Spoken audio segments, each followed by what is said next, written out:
गुजरात में मिला है एक ऐसा सांप जिसको देखकर सारी दुनिया हैरान है। मैं बात कर रहा हूँ एक ऐसे सांप की जो साइज में टाइटैनोबोआ से भी बड़ा हुआ करता था। टाइटैनोबोआ अर्ली 2000s में पहली बार खोजे गए इस जायंट स्नेक की साइज ने वैज्ञानिकों को शॉक कर दिया था, क्योंकि इस सांप की लंबाई 12.8 मीटर्स तक हो सकती थी और कई वैज्ञानिक तो इसका एस्टीमेट 14.3 मीटर्स तक का लगाते हैं। अब YouTube पर आपने टाइटैनोबोआ से जुड़े कई सारे वीडियोस जरूर देखे होंगे, पर अब टाइटैनोबोआ का ये रिकॉर्ड ना टूट चुका है। हमारे देश भारत में एक ऐसा सांप मिला है जिसके सामने टाइटैनोबोआ भी बौना नजर आता है और इसका नाम रखा गया है वासुकी इंडिकस। अब मैं यहाँ पर आपको बता दूं कि ये डिस्कवरी गुजरात के कच्छ डिस्ट्रिक्ट में स्थित पानाधरो लिग्नाइट माइंस की नरेड़ी फॉर्मेशन में हुई थी। साल 2004 में पैलियोंटोलॉजिस्ट को यहाँ एक विशालकाय जीव के फॉसिल्स मिलते हैं, जिन्हें पहले तो वो क्रोकोडाइल समझ लेते हैं, पर जब इस पर डीप रिसर्च की गई ना तो ये साफ हो गया कि ये एक सांप के फॉसिल्स है और कोई ऐसे वैसे सांप के नहीं, बल्कि आज तक दुनिया में मिले सबसे विशालकाय सांप के फॉसिल्स। 18 अप्रैल 2024 को नेचर जर्नल में पब्लिश्ड यह आर्टिकल इस खबर की पुष्टि करता है। इसकी बॉडी लेंथ करीब 11 से 15 मीटर्स के बीच रही होगी और ये आज से करीब 4.7 करोड़ साल पहले धरती पर रहते होंगे। वासुकी को मैड सॉलिड प्रजाति का एक एक्सटिंक्ट स्नेक बताया जा रहा है, यानी कि वो सांप जो 5.6 करोड़ से 3.39 करोड़ साल पहले प्राचीन गोंडवाना लैंड्स पर रहा करते थे। इसकी खोज का श्रेय देवाजीत दत्ता और सुनील बाजपेयी नाम के दो पैलियोंटोलॉजिस्ट को जाता है, जो IIT रुड़की के डिपार्टमेंट ऑफ अर्थ साइंस से हैं, और इन्होंने ही इसे वासुकी नाम दिया है। लेकिन आखिर इसका नाम वासुकी ही क्यों रखा गया और ये वासुकी थे कौन? वेल दोस्तों, हिंदू धर्म में वासुकी को नागों का राजा कहा गया है, जिनके सर पर नागमणि हुआ करती थी। शेष नाग, जिनके ऊपर भगवान विष्णु विश्राम करते हैं, उन्हें वासुकी का बड़ा भाई माना गया है। आपने भगवान शिव के गर्दन के चारों ओर एक सांप लटका हुआ देखा होगा, वो वासुकी ही है। समुद्र मंथन के दौरान भी वासुकी का इंपॉर्टेंट रोल रहा था, जहाँ देवताओं और असुरों ने वासुकी को रस्सी की तरह इस्तेमाल करते हुए मंदर पर्वत से बांध दिया था, जिससे कि वो क्षीर सागर से अमृत को निकाल सके। और सिर्फ भारत में ही नहीं बल्कि प्राचीन चाइना और जापान में भी ऐसे ही एक विशाल सांप का जिक्र मिलता है, जिसे 8 ग्रेट ड्रैगन किंग्स में से एक माना गया है। और यही कारण है कि जब इस विशालकाय सांप को खोजा गया ना, तो भारत के प्राचीन इतिहास को देखते हुए इसका नाम वासुकी रखा गया। अब दोस्तों, मैं यहाँ पर आपको बता दूं कि प्रोफेसर सुनील बाजपेयी और देवाजीत दत्ता को इस जायंट सर्पेंट के वर्टेब्रल कॉलम के 27 पीसेस मिले थे, जिनके आधार पर उन्होंने कुछ एजम्पशंस लगाए हैं। वासुकी इंडिकस की बॉडी सिलेंड्रिकल शेप की होगी, जो काफी वाइड और पावरफुल बिल्ड वाली रही होगी। ये कोस्ट के पास दलदल वाले इलाकों में रहा करते होंगे, जो आज के कंपैरिजन में काफी गर्म हुआ करता था, और शायद इनकी विशालकाय साइज के पीछे का कारण भी यही गर्म क्लाइमेट था। देखो, एक एस्टिमेट के अनुसार वासुकी जिन हैबिटेट्स में रहता था ना, वहाँ का एवरेज टेम्परेचर करीब 28 डिग्री सेल्सियस तक रहा होगा। हालांकि इसके कुछ दूसरे रीजंस भी हो सकते हैं, जैसे कि पर्याप्त मात्रा में फूड रिसोर्सेज का मौजूद होना, जो हमेशा से इंडियन सब कॉन्टिनेंट में देखने को मिला है। अब इसकी खोज करने वाले पैलियोंटोलॉजिस्ट की माने तो इसकी विशालकाय साइज के कारण ये स्नेक एक्टिव हंटिंग नहीं कर पाते होंगे, यानी कि ये शिकार का पीछा नहीं करते होंगे। अब इनकी हंटिंग स्टाइल ना कुछ हद तक आज पाए जाने वाले एनाकोंडा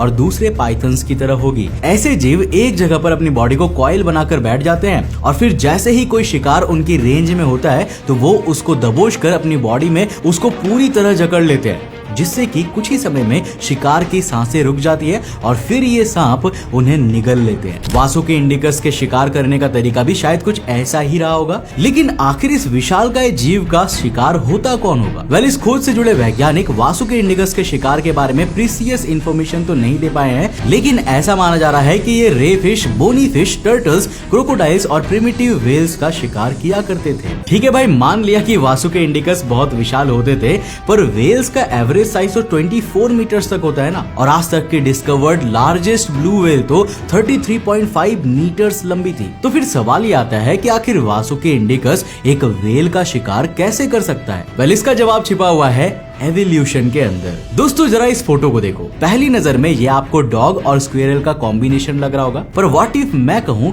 कि ये असल में एक व्हेल है। इस जीव का नाम है पैकिसेटस और ये वही जीव है जिससे आज की व्हेल्स इवॉल्व हुई है, जो पहले लैंड एनिमल्स हुआ करती थी। देखो, वैज्ञानिकों का मानना है कि ये जीव वासुकी इंडिकस के शिकार हुआ करते थे, पर क्या ये सांप सिर्फ भारत में ही पाए जाते थे या फिर दूसरे देशों में भी इसके सबूत मिले हैं? वेल, नेचर इंडिया के आर्टिकल में पैलियोंटोलॉजिस्ट सुनील बाजपेयी और देबाजीत दत्ता ने बताया है कि आज से 5.6 करोड़ से 3.4 करोड़ साल पहले वासुकी इंडिकस यूरोप से होते हुए अफ्रीका तक पहुंचे होंगे, पर इनका एवोल्यूशन ना कच्छ के दलदली जंगलों के इलाकों में ही हुआ था जो आज सूखे पड़ चुके हैं।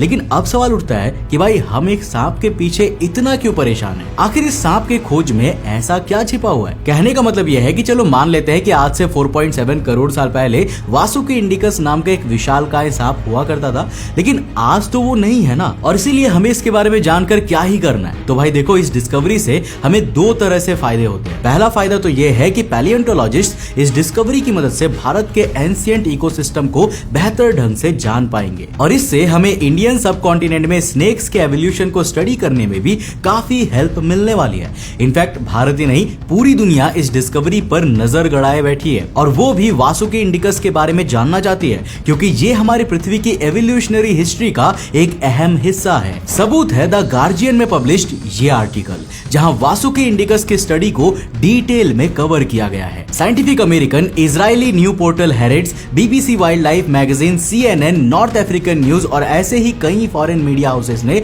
इस न्यूज को कवर किया है। इससे भारत को इंटरनेशनल रिकॉग्निशन मिल रहा है और इंडियन पैलियोंटोलॉजिस्ट की तारीफ भी हो रही है। वासुकी इंडिकस की डिस्कवरी से भारत के टूरिज्म को भी जबरदस्त बूस्ट मिल सकता है, क्योंकि देखो, पुराने मंदिर और मकबरे ही सिर्फ हमारे इतिहास का हिस्सा नहीं होते, बल्कि जमीन में गड़े ये फॉसिल्स भी करोड़ों सालों का इतिहास अपने में संजोए होते हैं। अब दुनिया के कई देश तो एक पर्टिकुलर एरिया में जहां डायनासोर्स या फिर किसी प्री हिस्टोरिक जीव की खोज होते ही वहां पर म्यूजियम्स बना देते हैं। इससे होता यह है कि दुनिया भर से लोग उन फॉसिल्स को देखने वहां पर आते हैं। पैलियोंटोलॉजिस्ट उनकी स्टडी करने आते हैं। ये लोग जहां रहते हैं, खाते पीते हैं और पैसे खर्च करते हैं, जिससे कि एक पर्टिकुलर एरिया की इकोनॉमी को बूस्ट मिलता है और वहां डेवलपमेंट होता है। नाउ अनफॉर्चुनेटली फिलहाल तक हमारे देश में पैलियोंटोलॉजी काफी अनडेवलप्ड है। हम जानते ही नहीं है कि हमारी जमीन के नीचे फॉसिल्स के रूप में कितना खजाना गड़ा हुआ है। ऐसे ही एक प्री हिस्टोरिक फॉसिल पिछले साल 2023 में भी खोजा गया था, जब राजस्थान के जैसलमेर में एक 16.7 करोड़ साल पुराने डायनासोर के फॉसिल को डिस्कवर किया गया था। वैसे इसकी एक्चुअल डिस्कवरी तो 2018 में ही हो गई थी, पर उस समय पैलियोंटोलॉजिस्ट को इसके बारे में कुछ भी पता नहीं था। काफी लंबी चली स्टडीज के बाद वैज्ञानिकों ने कंक्लूड किया कि ये डायनासोर की एक नई स्पीसीज है जो इससे पहले हमारे लिए अननोन थी। इन फॉसिल्स को जैसलमेर के मिडिल जुरासिक रॉक्स में एक्सकवेशन के दौरान खोजा गया था। इस डायनासोर का नाम थारोसॉरस इंडिकस रखा गया है, क्योंकि इसे थार डेजर्ट के एरिया में खोजा गया था, वो भी भारत में। इस डिस्कवरी में IIT रुड़की और जियोलॉजिकल सर्वे ऑफ इंडिया की टीम शामिल थी, जिसमें वासुकी इंडिकस को खोजने वाले सुनील बाजपेयी भी शामिल थे। वैसे मैं यहाँ पर आपको बता दूं कि थारोसॉरस इंडिकस डीक्रेओसॉरिड स्पीसीज का एक डायनासोर था, मतलब ऐसे डायनासोर्स जिनकी गर्दन लंबी हुआ करती थी और वो सिर्फ प्लांट्स खाकर जिंदा रहते थे। साथ ही साथ ये भारत में पाया गया पहला डाइक्रेओसॉरिड स्पीसीज का डायनासोर फॉसिल है। ऐसे ही जनवरी 2023 में मध्य प्रदेश के धार डिस्ट्रिक्ट में वैज्ञानिकों को टाइटेनोसॉरस के 256 फॉसिलाइज्ड एग्स भी मिले थे। यहाँ के पांडलिया गांव में रहने वाले वेस्टा मांडालोई इन स्टोन बॉल्स जैसे लगने वाले फॉसिल्स को अपना कुल देवता मानकर इनकी पूजा करते थे। पर जब वैज्ञानिकों को इन पर नजर पड़ा ना, तब सामने आया कि ये तो प्री हिस्टोरिक फॉसिल्स हैं। अब जरा सोच कर देखो कि जिस जमीन पर हम रहते हैं ना, उसके नीचे कितने ही प्राचीन जीवों के फॉसिल्स दबे होंगे जो अभी भी अपनी खोज की तारीख का इंतजार कर रहे हैं। वैसे दोस्तों, आप इसके बारे में क्या सोचते हैं? क्या भारत को पैलियोंटोलॉजी पर ज्यादा ध्यान देना चाहिए? अपनी राय नीचे कमेंट सेक्शन में लिखकर जरूर बताना। वैसे दोस्तों, क्या आपने कभी किसी इंडियन म्यूजियम में जाकर इन डायनासोर्स के फॉसिल्स को देखा है? वेल, मैं तो गया हूं और मेरे शहर से कुछ किलोमीटर दूर ही कोलकाता है। कोलकाता में द ग्रेट इंडियन म्यूजियम है, जहां पर काफी सारे फॉसिल्स रखे गए हैं, जिसमें से ज्यादातर इंडिया में ही खोजे गए हैं। जहां पर प्राचीन ह्यूमंस के स्केलेटन्स है, यहाँ तक कि हमारे पूर्वजों के स्केलेटन्स है, मैमथ का स्केलेटन रखा हुआ है और डायनासोर्स के भी है। तो अगर आपने भी ऐसे किसी म्यूजियम में जाकर ऐसे फॉसिल्स को देखा है तो नीचे कमेंट सेक्शन में लिखकर जरूर बताना। अगर वीडियो पसंद आया और कुछ नया सीखने को मिला तो इस वीडियो को लाइक करने के साथ साथ अपने फ्रेंड्स और फैमिली के साथ जरूर शेयर करना। मैं मिलता हूं आपको नेक्स्ट एपिसोड के साथ, तब तक के लिए बाय, जय।